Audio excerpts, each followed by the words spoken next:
Martin Stuchtey joins me now. So he is director of the McKinsey Centre for Business and Environment, and I know that you're talking to the forum later on today about the circular economy. An important concept, of course, in terms of thinking about saving natural resources, saving actually hard, cold euros, and generating income, generating jobs. What will be your message to the forum, Martin, today? Well, first of all, I'd like to point out that towards a circular economy in agriculture comes a bit as an oxymoron in the first place, because you would consider that all industrial systems, circular industrial systems, would be modeled after agriculture. But that's not true.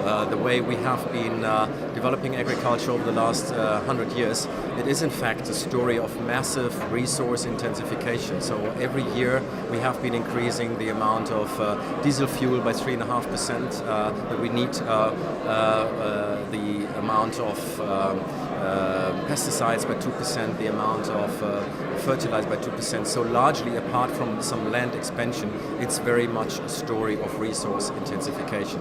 It's a very successful story. So over the last 100 years, the agricultural sector has exploded and is delivering very good results to society. But increasingly, we are seeing that there are shortcomings, and we need to address them, and we need to have a good answer for that. And essentially, we have two fundamental choices. The linear economy, we know it very well, and it's well tested. And the circular economy, which has been tested for millennia, but it hasn't been tested in the face of 9 billion, and it has not been tested at scale. You have a business hat on and a farming hat on, so you come at it from both sides. I mean, we've talked before at this forum about sustainable intensification. I mean, is that part of, so this is not a new idea, is that part of what the circular economy is all about, and agriculture knows about that well?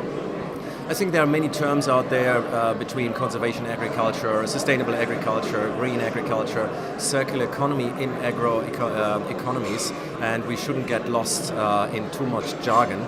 At the same time, reminding ourselves of the very basic principles that on the one hand, natural capital is something that needs to be managed with the same rigor as we would manage any asset that we're using for our business, and that we can only take what we return.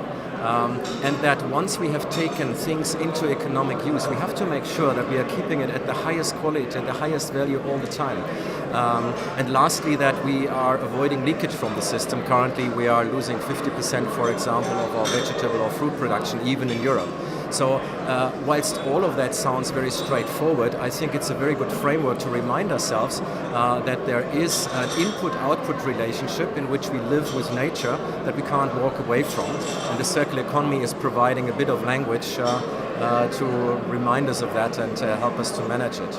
I mean, the logic is clear, and yet once policy frameworks and European policy gets involved, it does become a more complicated world. And looking at circular economy and how proposals have stalled for that is a good example there. That must be a frustration, that must be a dilemma.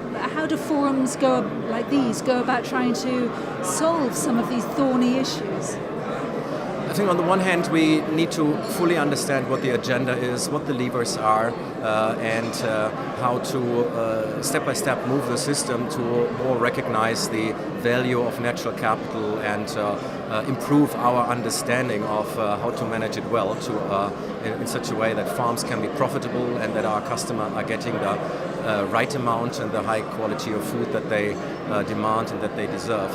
On top of that, I'm starting to think that we also, like any revolution, this revolution sort of needs inflection points or trigger points. And we need to ask ourselves what these trigger points could be. Sort of where is our Tesla moment on this agenda, or where is our 2020 moment on this agenda? Where is the Stern report for this agenda?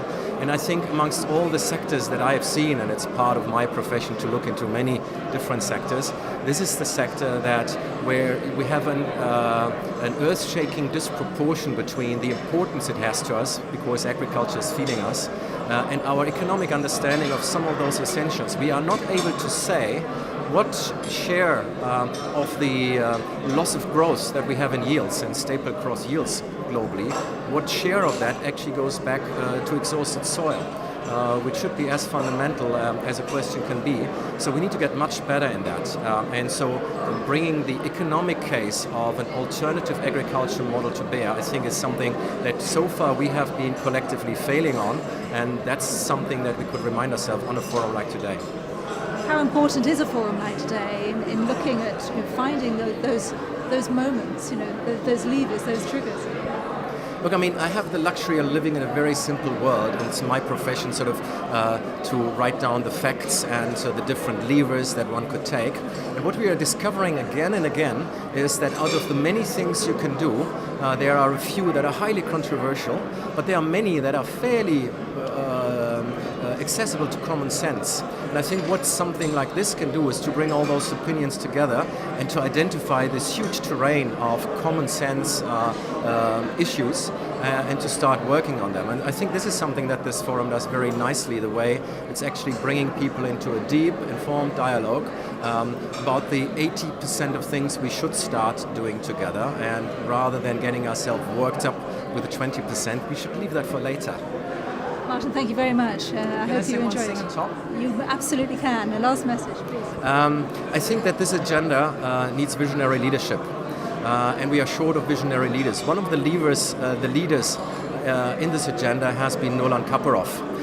He is has been the environmental minister of Kazakhstan, one of the largest nations on earth, agriculture nations on earth. He tragically died 4 days ago. And that leaves a tragic loss to his family, to his friends, and to everyone who believes that there must be a better future beyond the business as usual. And I'm dedicating my speech to Nolan Kaparov today. Well, thank you very much, and good luck with it. Thanks, Martin.